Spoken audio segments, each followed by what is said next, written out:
Okay, we're continuing now with Greg Bahnsen's book, Van Til's Apologetic.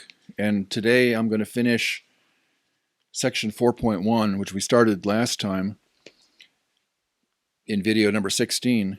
And if you haven't seen that one yet, I'd suggest you watch that rather than starting number 17, because this is going to just finish up and tie off some of the points that were started then, specifically analyzing the function of reason and its enmeshed character in history and in personality. And so last time, some interesting points were made by Van Til about how we should regard the Greeks, the Greek philosophers. Were they like the childhood stage of humanity starting to explore, or were they already enmeshed in the fall of man? And of course concluded that they are in fact enmeshed in the fall of man. And history is enmeshed in the personality of man, which includes that fall. And there was an interesting digression on the situation with Eve and her temptation. And so this one will just finish up some of those trains of thought by exploring from different angles, a couple of new different angles, the nature of man's reason and in what sense it's not neutral. This will be much shorter than the previous one was. And then after that, we're going to go to section 4.2 next week, and that's where Bahnsen starts to dig into more epistemology issues proper, as traditionally conceived of. So let's continue. So the second reading from Van Til is given the title by Bahnsen, Reason as a Tool, Not an Abstract Judge. And this is taken from Defense of the Faith. So here, Van Til compares the functioning of reason using sort of an extended metaphor or analogy. Skipping a couple sentences, he says on page 154, the intellect of fallen man may, as such, be keen enough. It can therefore formally understand the Christian position. It may be compared to a buzzsaw that is sharp and shining, ready to cut the boards that come to it. Let us say that a carpenter wishes to cut 50 boards for the purpose of laying the floor of a house. He has marked his boards. He has set his saw. He begins at one end of the mark of the board. But he does not know that his 7-year-old son has tampered with the saw and changed its set. The result is that every board he saws is cut slantwise and thus unusable because too short, except at the point where the saw first made its contact with the wood. As long as the set of the saw is not changed, the result will always be the same. So also, whenever the teachings of Christianity are presented to the natural man, they will be cut according to the set of sinful human personality. The keener the intellect, the more consistently will the truths of Christianity be cut according to an exclusively immanentistic pattern. And I think this is a helpful analogy because it's often claimed that the fall of man did not affect his reason. It only affected his moral character and things like that. But when he engages in reason, reason after the fall is the same as reason before the fall. And I think aspects of this question will continue to be brought out, but just as introductory comments. You see, the logic, a lot of people saying will argue, well, is the logic different before the fall and after the fall? Doesn't modus ponens still follow as a valid deductive form both before and after? And that's why this illustration is helpful. Well, of course, if you just focus on logic, the unbeliever can do just as well as the believer, or perhaps even better. Might have sharp, what Van Til calls the intellect of fallen man may be as such keen enough, so like the sharp blade. So here in his illustration, you think of a skill saw that the carpenter is about to use, but the blade has been tilted a little bit, unbeknownst to him, so that as he cuts along the chalk line, defining the proper length of the board, the cut is actually shortchanging the other side of the board, so it's not going to square up to where it needs to go. So here I think the point is that the thing he's focusing so intently on, namely going along that chalk line, he's able to successfully do it. But underneath the hood, sort of other aspects of the reasoning process that are being dragged in willy-nilly is off-kilter. And will always be until that crookedness of the blade has been corrected.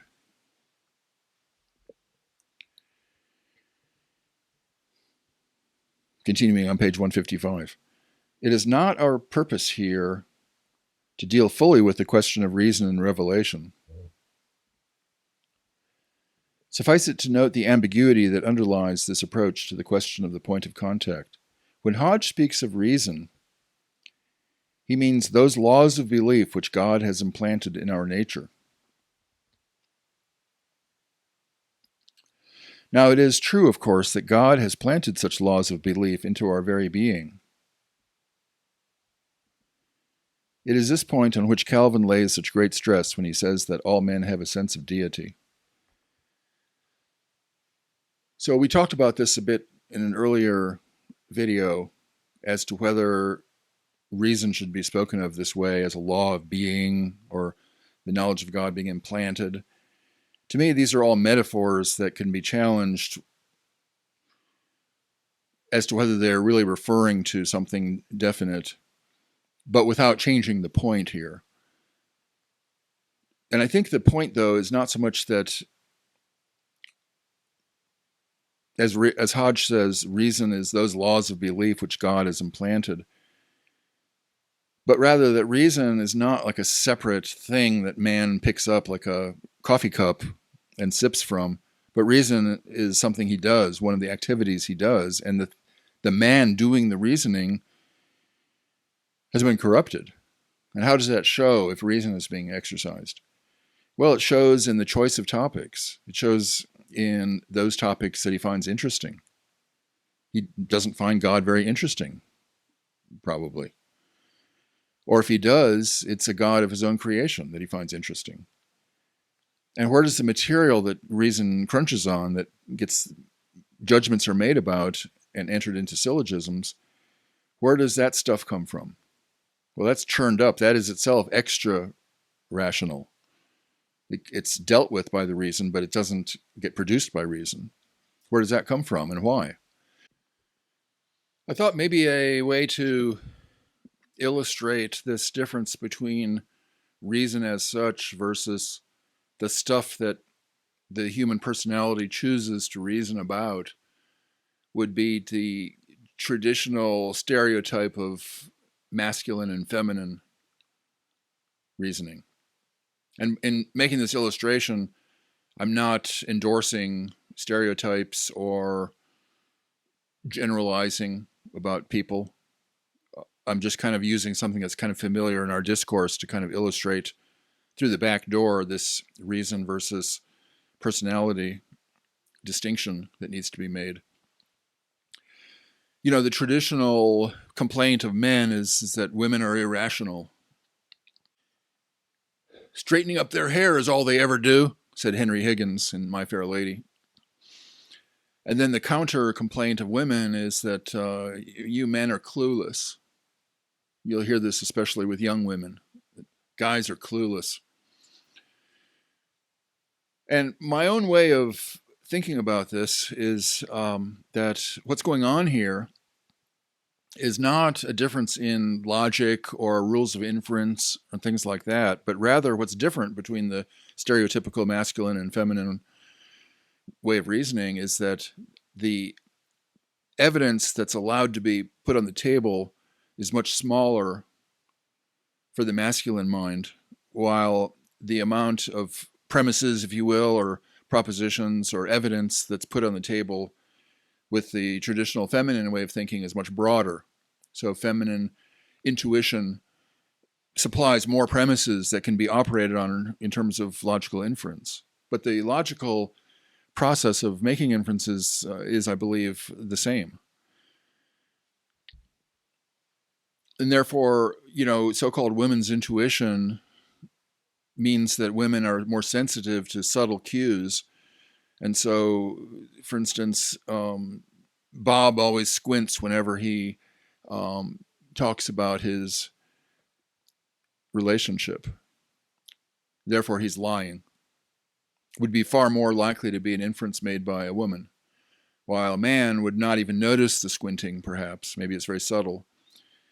Or if it was, he would bracket it as not automatically leading to the fact that it was an indication of lying. And my own view is that both the masculine and feminine approach to making judgments is very valuable and supplemental and complementary. But I guess the reason, what I'm trying to illustrate here is just the fact that when people say that the reason stayed the same before the fall and after the fall, I think this is what they're failing to understand, is that it's not the rules of inference, logic, raw logic, that suffered under the fall. It's rather what you marshal using this reasoning ability as being valid evidence, and what you marshal as being interesting or appropriate to spend time thinking about, and so forth and so on. And it's in that latter sense that reason, which is kind of all, generally encompasses both the laws of inference and the material that's reasoned about, has been corrupted, because that soulful part that chooses the stuff to put into the logic machine is different. So just as the masculine and feminine, even apart from the issue of the fall, have different criteria for bringing evidence in propositions in to be operated on in terms of reason, so before the fall and after the fall, both men and women have become corrupted as far as their use of reason, especially as it pertains to reasoning about God and his role in knowledge. So in all of these respects, I think is the point that needs to be made, that it's not so much that man's reason has been corrupted, but you can say that even man's reason has been corrupted in the sense that man has corrupted, and reason is but a metonymy for man thinking a particular way.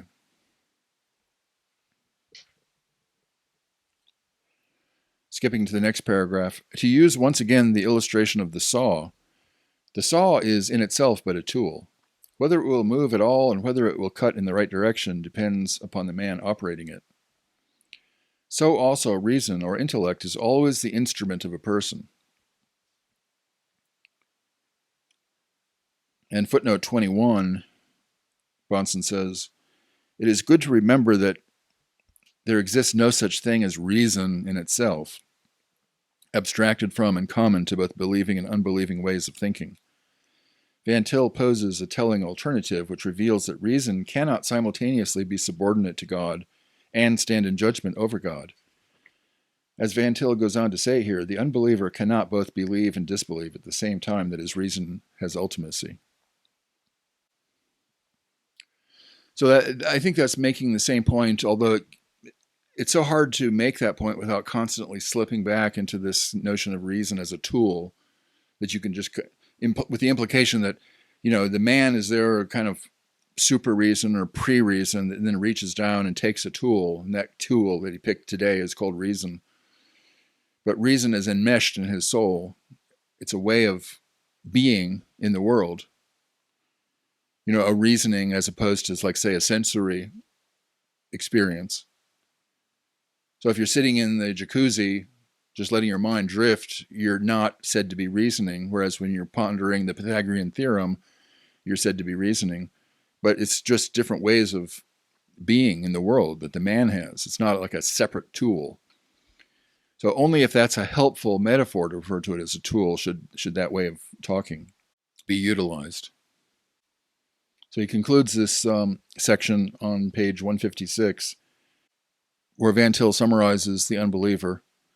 They are not formally illogical if, granted the assumption of man's ultimacy, they reject the teachings of Christianity. On the contrary, to be logically consistent, they are bound to do so. So again, a pretty radical statement, because he's basically saying, you must reject Christianity. So this is another way that I think the Van Tilian apologetic distinguishes itself from all the others. The other ones are pleading with the unbeliever to say, no, your reason should lead us to, should lead you to finding it very reasonable to accept Christianity.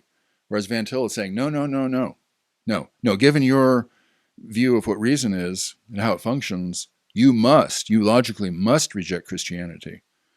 So he's upping the ante in order to make this choice very vivid in the unbeliever's mind.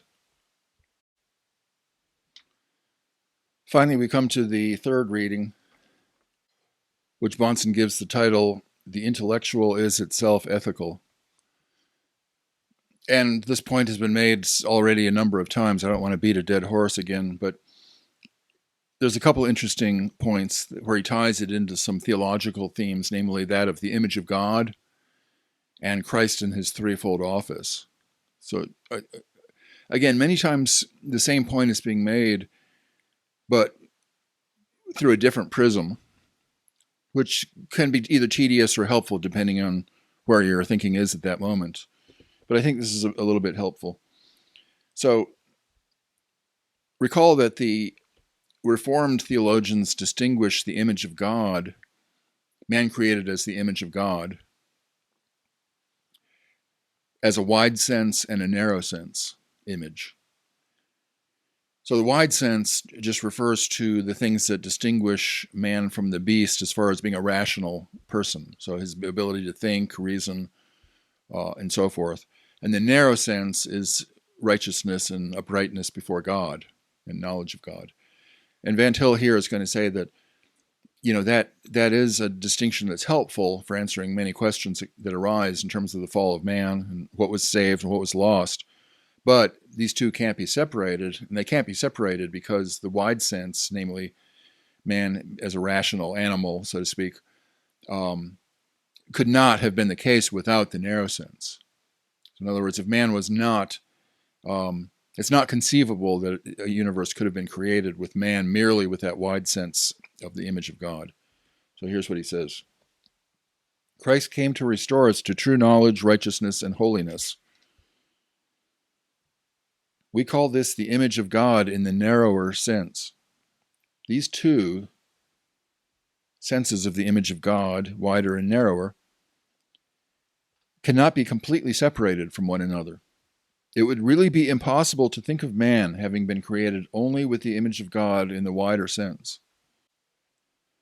Every act of man would, from the very first, have to be a moral act, an act of choice for or against God. Hence, man would, even in every act of knowledge, manifest true righteousness and true holiness. Footnote 25, Bahnsen explains.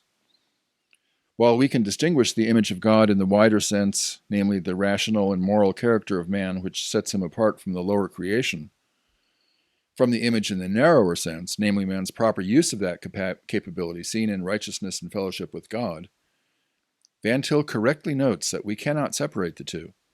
Man's moral and rational abilities are always being used either to imitate God's thinking and character or not to imitate them. So I think that's a good explanation for why you could not imagine man being created in the image of God, wider sense only. And that's because inescapably his epistemic situation is such that he must either be following God's thoughts after him or not doing so in the nature of the case.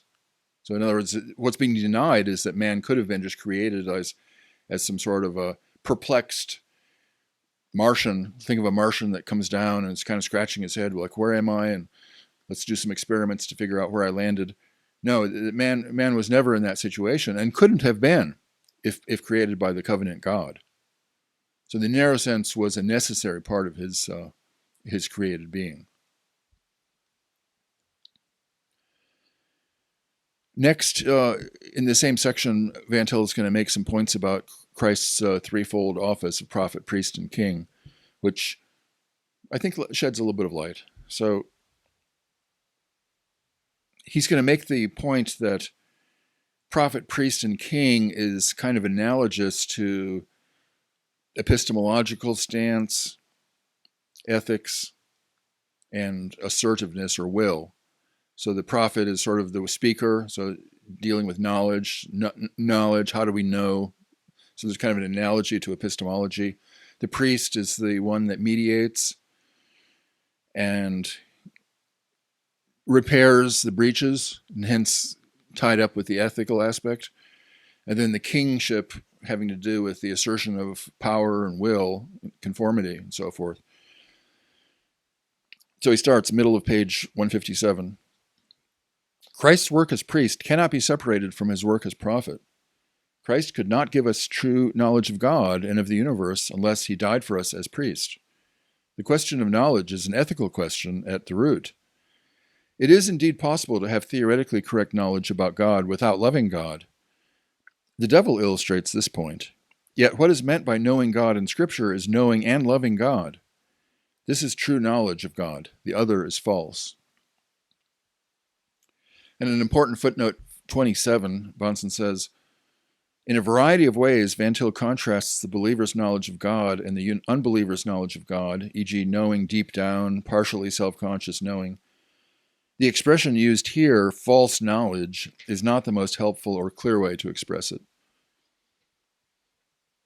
So remember that this chapter is building up to an analysis of the epistemologist's traditional definition of knowledge as justified true belief. So by Van Til using the expression false knowledge, it's an oxymoron in terms of that original definition. So again, it's important to keep in mind that people don't always use words in their precise denotation which would be appropriate for a refined discussion. So when Van Til says false knowledge, what he means is ethically false or errant, running off course. So man does know God, he has knowledge of God, but that's false knowledge in the sense that it doesn't lead to love, but rather to hostility. False in that sense of the word. Continuing. In the third place, the Catechism asks, how does Christ execute the office of a king? The answer, Christ executeth the office of a king in subduing us to himself, in ruling and defending us, and in restraining and conquering all of his and our enemies. Again, we observe that this work of Christ as king must be brought into organic connection with his work as prophet and priest. To give us true wisdom or knowledge, Christ must subdue us. He died for us to subdue us and thus gave us wisdom.